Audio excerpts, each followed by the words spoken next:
नमस्कार, मी वंदना सिलद वाघमारे, समुपदेशिका तथा शिक्षिका. शुभम भवतो सुप्रभात. आजचा सुविचार आहे, कधी आपल्याला आपल्यातील कमतरता दिसतात, आपल्यातील दोष दिसतात किंवा उणीवा दिसतात.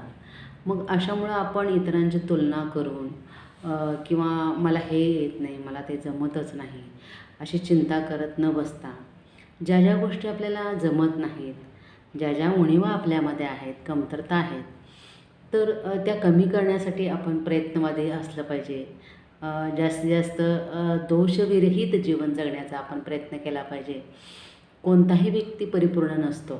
म्हणून आपण जरी आपल्याला कुठल्या गोष्टी येत नसतील, कुठलं नॉलेज नसेल, तर जे काही गोष्टी आपल्याला जमत नाही, जे नॉलेज नाही, ते मिळवण्याचा प्रयत्न करायचा. जर आपण तुलना करून जर आपण स्वतः दोष देत बसलो तर आपल्या उणीवा कमी होणार नाहीत, कमतरता कमी होणार नाहीत, तर त्या तशाच राहतील. म्हणून त्या कमी करण्याचा आपण प्रयत्न केला पाहिजे आणि इतरांची तुलना तर करणं टाळलंच पाहिजे.